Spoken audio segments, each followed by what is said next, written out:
Good evening everyone. मैं अतिन मिश्रा। आज physics की क्लास में गॉस थ्योरम का एक नया एप्लीकेशन जो है डिस्कस करने वाला हूँ।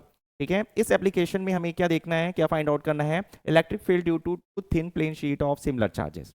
ओके, इसको स्टडी करने से पहले हम यहाँ पे समझते हैं यहाँ पे डायग्राम में क्या क्या चीज़ें दी हुई हैं।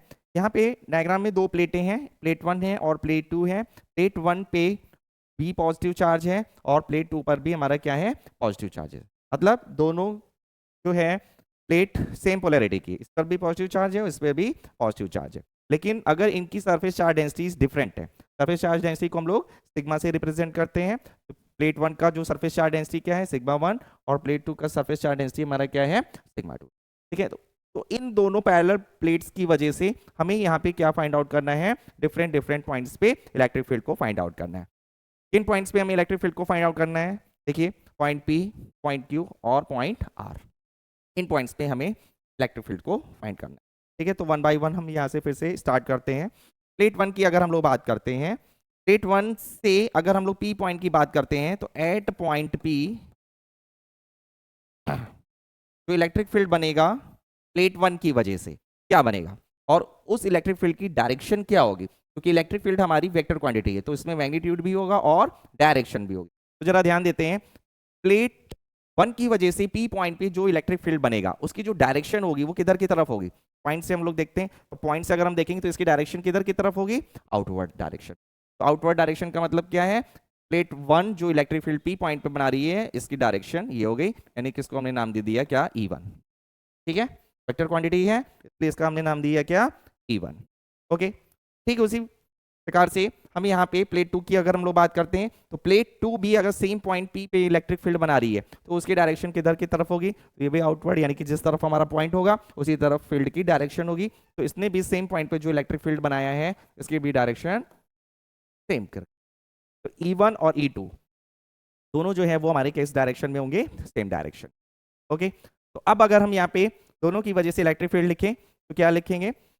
Electric field due to plate 1 क्या होगा बेटा हमारा? प्लेट 1 की वजह से electric field E1 is equal to sigma upon epsilon not.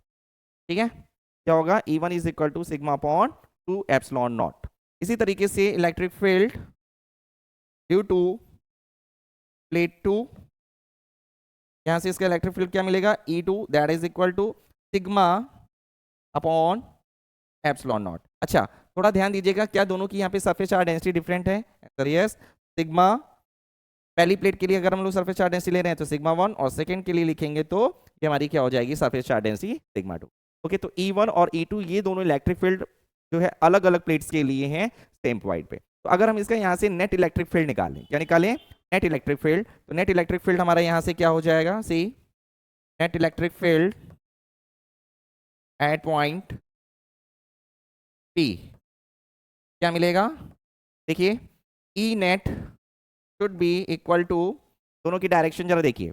अगर हम ग्राफ में देखते हैं तो ग्राफ से अगर आप देखते हो, मान लिया ये हमारी एक्स एक्सिस है और ये हमारी अगर वाई एक्सिस है, या एक्स डैश एक्सिस को देखिए, अगर हम इसके ओरिजिन से पीछे की तरफ आएंगे तो पीछे की तरफ आने पर क्या मिलता है कि 0 से अगर पीछे की तरफ आओगे तो यहाँ पे वैल्यूज हमें निगेटिव में मिलती है।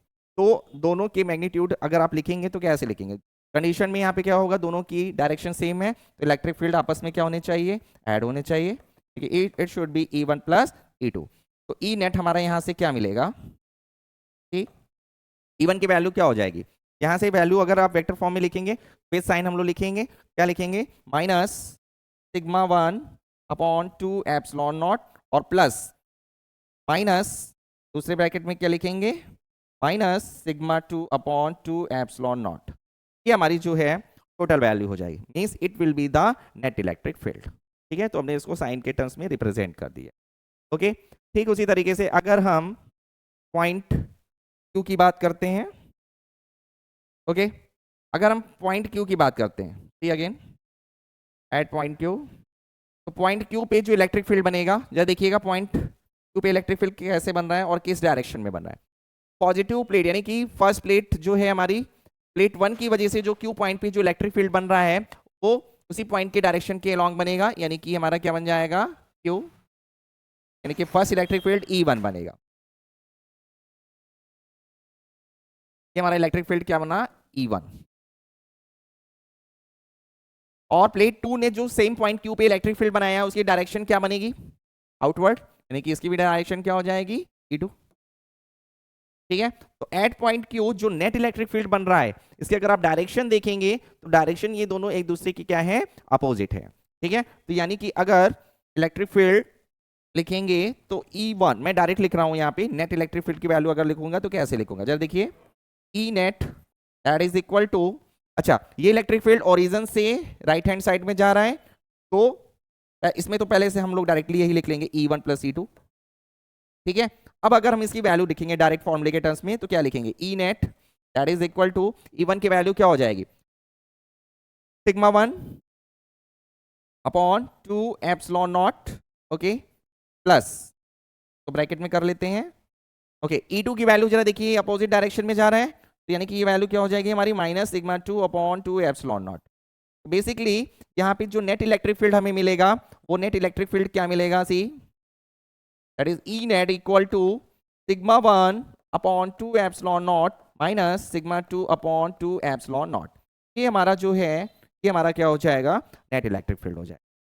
ठीक है, ओके, तो ये दोनों पॉइंट्स P और Q की बात हो गई। अब अगर हम R पॉइंट यानी कैपिटल R पॉइंट की बात करते हैं तो कैपिटल R पॉइंट पे जो इलेक्ट्रिक फील्ड बनेगा वो कैसे बनेगा और उसकी डायरेक्शन क्या होगी इसको भी अच्छे से देखते हैं हम लोग। एट पॉइंट R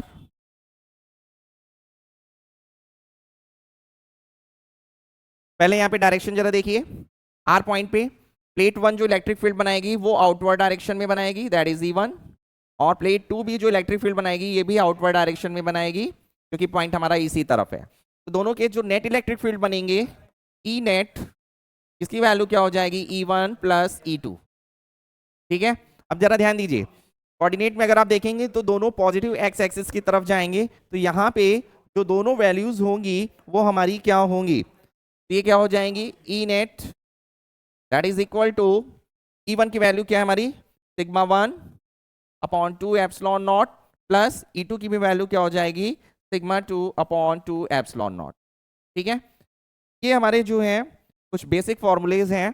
ठीक है, और इन फॉर्मूलेज को हमें याद नहीं करना है, इसको हमें समझ करके करना है क्योंकि जब तक आप पर्टिकुलर पॉइंट और प्लेट्स के चार्जेस को नहीं देखोगे तब तक आप वहां पे नेट इलेक्ट्रिक फील्ड को फाइंड आउट नहीं कर सकते हो। तो नेट इलेक्ट्रिक फील्ड को फाइंड आउट करने के लिए हमें क्या देखना है कि हमारे पॉइंट्स किधर हैं, किन किन लोकेशंस पे हमारे पॉइंट हैं और उन पॉइंट्स के करेस्पॉन्डिंग या उसके रिस्पेक्ट में जो प्लेट है चाहे वो पॉजिटिव प्लेट हो या निगेटिव प्लेट हो, ठीक है, उससे हम उसकी डायरेक्शन डिफाइन करेंगे। ठीक है, क्योंकि पॉजिटिव प्लेट पॉइंट से की अगर हम लोग डायरेक्शन की बात करें तो अपनी से ये आउटवर्ड डायरेक्शन में इलेक्ट्रिक फील्ड बनाती है और जो निगेटिव प्लेट होगी या निगेटिव चार्जेस जो होंगे वो अपनी तरफ इलेक्ट्रिक फील्ड बनाते हैं, मतलब इनसाइड इलेक्ट्रिक फील्ड बनाते हैं। तो इस कॉन्सेप्ट को ध्यान में रखते हुए हम यहाँ पे नेट इलेक्ट्रिक फील्ड की वैल्यूज को फाइंड आउट करें। ठीक है, मुझे लगता है शायद आपको ये कॉन्सेप्ट क्लियर हो गया होगा। अगर ये आपको कॉन्सेप्ट क्लियर हो गया है तो मैं आपको इसी के भी आप एक दूसरा क्वेश्चन देता हूं तो आपको खुद से करना है। For opposite plane sheet of charges you have to find here the electric field at these points charges at these points, that is P, Q and R. These are not point charges, these are only points at which you have to find the electric field due to these plates. Understood? Okay, here point is given P, this is Q and this is capital R. Okay, थोड़ा सा मैं अगर hint दे देता हूँ आपको तो आपके लिए शायद थोड़ा आसान हो जाएगा।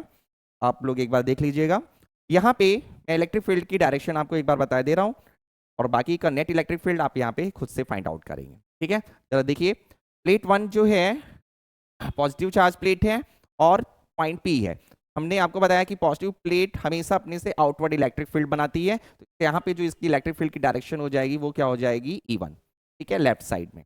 और अगर हम निगेटिव प्लेट की बात करें तो ये अपनी से इन साइड यानी कि अपनी तरफ खुद इलेक्ट्रिक फील्ड बनाती है, तो यहाँ पे जो प्लेट 2 की वजह से जो इलेक्ट्रिक फील्ड बन रहा है वो हमारा क्या हो जाएगा E2 हो जाएगा। ठीक है, ओके। क्यू पॉइंट की बात करें तो क्यू पॉइंट पॉजिटिव प्लेट से राइट हैंड डायरेक्शन में है तो इलेक्ट्रिक फील्ड ये हमारा हो जाएगा E1। ओके, और जो निगेटिव प्लेट है यानी कि प्लेट 2 जो है वो अपनी तरफ खुद इलेक्ट्रिक फील्ड बनाएगी, तो इस पॉइंट से इलेक्ट्रिक फील्ड जो होगी वो हमारी क्या हो जाएगी, E2, सेम उसी डायरेक्शन। आर पॉइंट की बात करते हैं, ड्यू टू प्लेट 1 और पॉजिटिव प्लेट इस direction is outward, that is E1, और निगेटिव प्लेट की वजह से जो इलेक्ट्रिक फील्ड बनेगा वो हमारा क्या बन जाएगा, इनवर्ड, दैट इज, ठीक है। मुझे लगता है कि आपको इलेक्ट्रिक फील्ड की डायरेक्शन यहाँ पे समझ में आ गई होगी, ठीक है।